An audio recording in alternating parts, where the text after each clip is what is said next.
Salamlar hər kəsə, hər birinizi xoş gördüm. Mən Həsənova Nərmin. Bu gün sizlərlə çətin tipli bu sınağın, ümumi sınağımızın mətn hissəsinə baxmış oluruq. Baxaq, sual 13, mətn birinci mətnimizə. Bir neçə nəfər gəmiyə binib dəniz səfərinə çıxmışdılar. Birdən daldan gələn qayığın burulğana düşüb çevrildiyini gördülər. Qayığın içindəki iki qardaş burulğana düşüb boğulmağa başladı. Gəmiçi dərhal suya atılıb qardaşlardan birini xilas etdi. O biri isə boğuldu. Gəmidəkilərdən biri dedi. O biri qardaşı nəcələ çatmışdı. Buna görə də gəmiçi onu yox, bunu xilas edə bildi. Gəmiçi dedi. Orası elədir, ancaq birini qurtarmağa mən özüm daha çox səy göstərdim. Çünki o da məni bir zamanlar səhrada susuzluqdan xilas etmişdi. O biri qardaşı isə uşaqlıqdan mənə pislik edirdi. Hansı atalar sözü mətnə uyğun deyil? Ümumiyyətlə, burada mətnimizin məzmunundan belə bir ideya çıxır ki, məzmunu bizə bunu başa salır ki, yaxşılıq etmək, yaxşılıq da qarşılığı olur. Yəni, nə qədər yaxşılıq etsən, o qədər də qarşılığını görərsən. Pislik etsən də, yəni yaxşılığı görmə ehtimalın çox azdır. Yaxşılıq etsən də özünə qaydar, pislik etsən də tam elə mətnimizə uyğundur. Qızıl yerdə qalmaz, yaxşılıq yolda. Bəli, bu da mətnimizə uyğundur. Yaxşılıq elə ki, başına gəlsin. Yəni, kiməsə yaxşılıq elə, sənin də başına gəlsin. Yaxşı məsləhət hər şeydən yaxşıdır. Bax, burada D variantı mətnə uyğun deyil. Nə qədər burada da yaxşılıqdan söhbət gedirsə belə, D variantındakı kimi burada yaxşı məsləhət versən, burada hər şeydən üstün olacaq mənasına gəlmir. Heç burada məsləhətə aidiyyatı yoxdur. Ona görə D variantı bizim cavabımızdır. Yaxşılıq gətirər, bəli, bu da doğrudur. Hamısı uyğundur, D variantı uyğun deyil. Elə həmin mətnə aid, yəni imtahanda da belə şeylə qarşılaşacaqsınız. Yəni 8 mətn sualının 8-i də ayrı-ayrı mətnə aid olmayacaq. Eləsi olacaq ki, bir mətni verib ona aid başqa sual da verdiyi məqam olacaq. Giriş hissəyə aid abzasda hansı norma pozulub? Giriş hissəyə aid abzasımız bizim bu hissədir ki, deməli, qayığın burulğana düşdüyünü, çevrildiyini görürlər. İki qardaş burulğana düşüb boğulmağa başlayır. Yəni, bu hissələr bizim ilk abzasımız olmuş olur. Gəlin, indi baxaq. Bir neçə nəfər gəmiyə minib dəniz səfərinə çıxmışlar. Bax, bir neçə nəfər minibdir gəmiyə. Amma xəbərin cəmdə deyir. Bax, bir neçə nəfər arxıl burada cəmdə yoxdur bizim mübtədamız. Yəni, gərək o zaman o da mübtədə də cəmdə olaydı ki, məsələn, belə olaydı ki, qardaşlar səfərə çıxmışdılar ya da adamlar səfərə çıxmışdılar. Bir sıra adamlar, bir çox adamlar səfərə çıxmışdılar. Yəni, cəmdə olay ki, bizim mübtədamız uzlaşma cəhətdən xəbər də uzlaşmaya görə cəmdə olar. Amma burada mübtədə təkdədir, amma xəbərimiz cəmdədir. Ona görə nəfər çıxmışlar yox, çıxmış da olardı. Burada larlər qrammatik normanı pozub. Birdən daldan gələn qayığın burulğana düşüb çevrildiyini gördülər. Burada da yenə fikir versən, bu abzasa daldan yox, arxadan yazılmalıydı. Arxadan gələn qayığın, arxadan. Bu da bizim sözümüzün yerinə oturmamaqdır. Yəni, leksik normaya görə dilimizin daha incə, daha zərif olması üçün bu sözlərdən istifadə olmalıdır. Bu kimi sözlərdən yox. Məsələn, daldan gələn yox, arxadan gələn yazılmalıydı söz yerinə düzgün otursun deyə. Çevrildiyini gördülər. Burulğana, deməli, qayığın içindəki iki qardaş burulğana düşüb boğulmağa başladı. Yəni, burada qardaş boşladı, başqa da səhv yazılan yoxdur deyə. Həm burada bizim qrammatik normamız pozuldu, burada da leksik normamız pozuldu. O səbəbdən qrammatik və leksik norma pozulmuş sayılır. Cavabımız olur Y variantı. Y variantı. Keçirik 15-ci suala. Sinifdə sakitlik idi. Uşaqlar müəllimin tapşırığı üzrə inşa yazırdılar. Birdən arxa sırada kimsə yerində qurdalandı və nəyi isə yerə saldı. Sinifə səs düşdü. Uşaqlar pıqqıldaşmağa başladılar. Müəllim intizamsızlıq edəni kim olduğunu bilmirdi. O sıralara nəzər saldı. Elə bu vaxt enli kürək, qaraşın, kök bir oğlan ayağa qalxıb dedi. Oğlan ayağa qalxıb dedi, bağışlayın müəllim, mən ehtiyatsızlıq etdim. Sinifə tam sakitlik çökdü. Uşaqlar gah müəllimin, gah da oğlanın üzünə baxırdılar. Oğlanın səsindəki səmimiyyət onun xəcalət çəkdiyini bildirirdi. Müəllim onu danlamadan bağışladı. Oğlanın üzr istəməsi yoldaşlarının da xoşuna gəldi. Bu isə qorxaqlıq deyil, mərdlik, öz səhvini etiraf etmək insanın ən gözəl keyfiyyətlərindən hesab olunur. Aşağıdakı cümlələrdən hansı kök sözünün mətndə işlənən mənasına uyğun gəlir? Bax, mətndə işlənən mənası kök oğlan, yəni oğlanın kök olmağı, yombul olmağı mənasındadır. Kök insan orqanizmi üçün faydalıdır. Bu o mənada deyil, bu tərəvəzdir. Kök ayrıqda müstəqil məna ifadə edir. Bu qrammatik cəhətdəndir.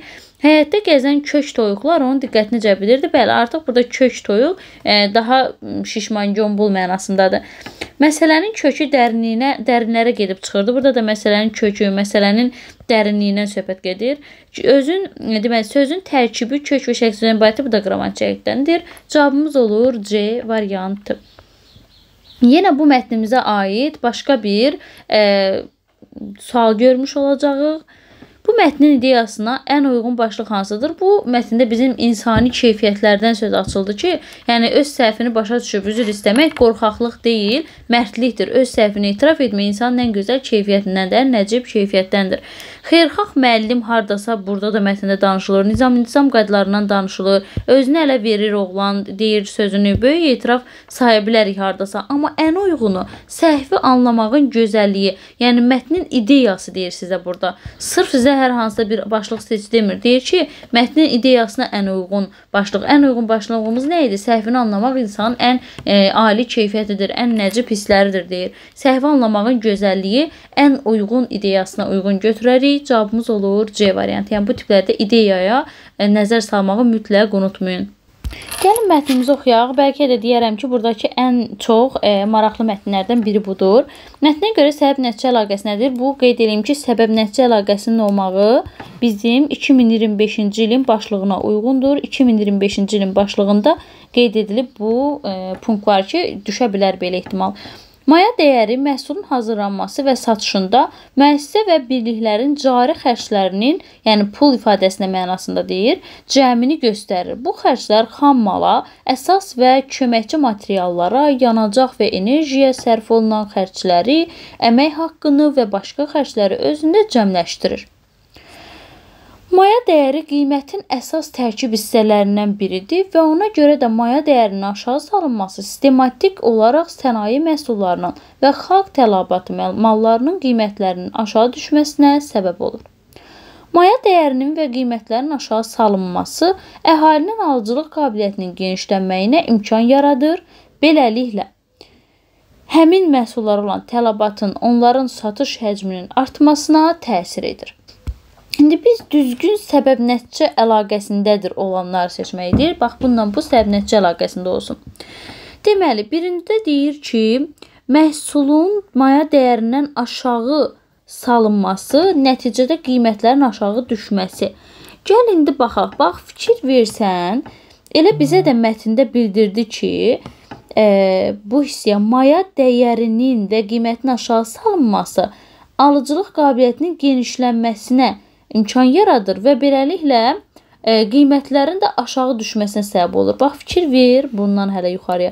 Maya dəyəri qiymətin əsas tərkib hissələrindən biridir. Ona görə də maya dəyərinin aşağı salınması sənaye məhsulları və xalq tələbatı mallarının qiymətlərinin aşağı düşməsinə səbəb olur. Elə bu budur. Deməli, bu düzgün səbəb-nəticə əlaqəsidir. Biri götürərik biz.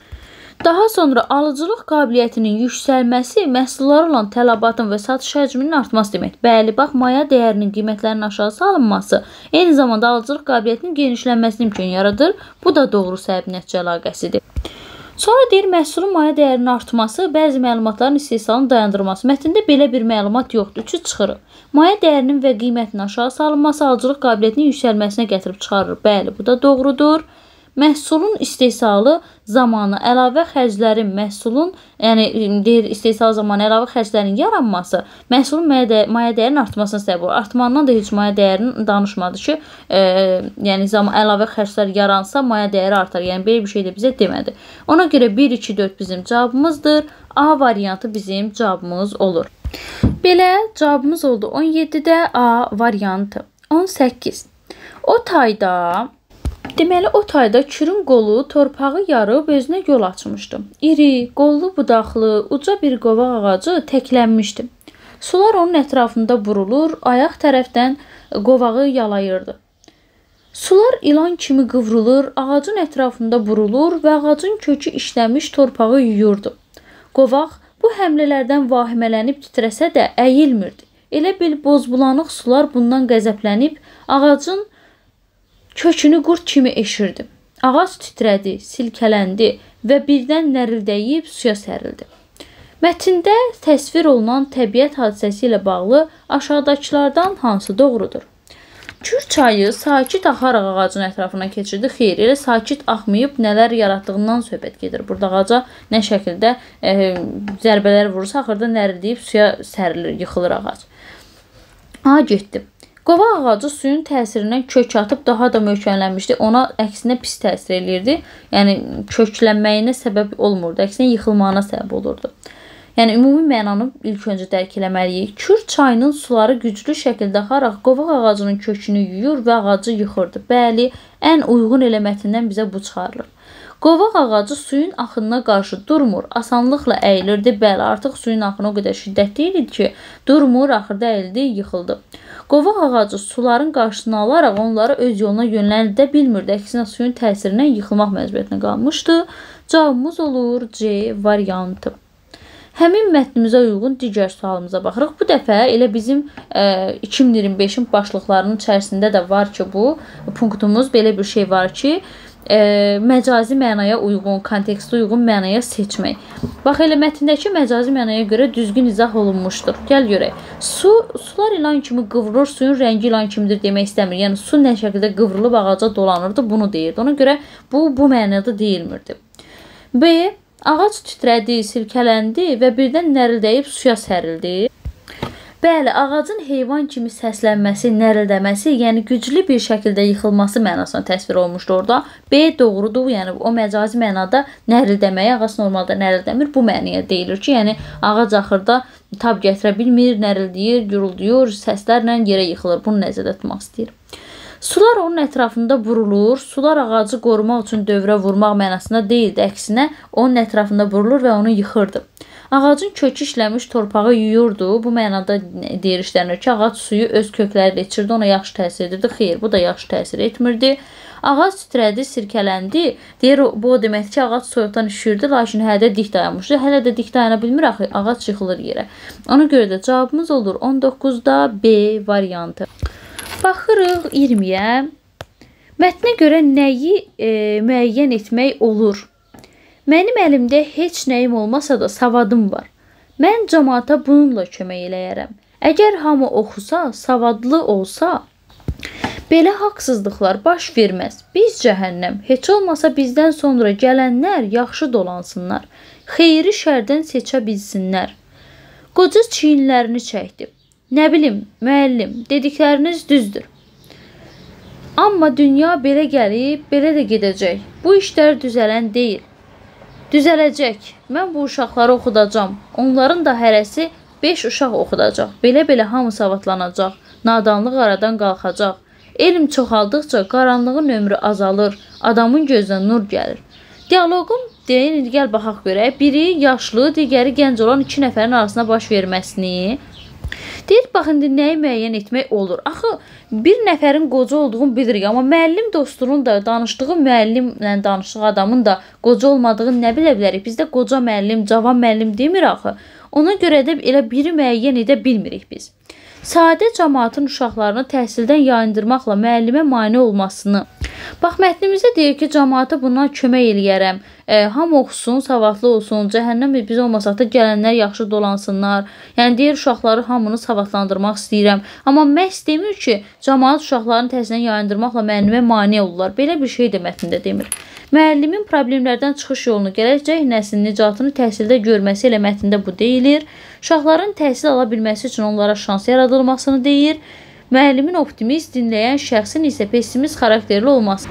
Bax, dinləyən şəxs deyir ki, nə bilim müəllim, dediklərini düzdür, amma dünya belə gəlib, belə də gələcək. Yəni, bu işlər düzələn deyil. Bu düzələn deyir də, yəni qapalı düşüncədədir. Amma bu tamamən optimist düşüncədədir, 5 də düzdür. 3, 4, 5 cavabımızdır. Cavab olur C variantı. Belə əziz izləyicilərimiz, əziz müdavimlərimiz, bugünkü mətnlərimizin izahı bu qədər. Ümid edirəm faydalı oldu. Sağ olun, sağlıqla qalın. Amma mütləq hər kəs MİQə də baxsın, sertifikasiyada hər ikisində maraqlı mətnlər var.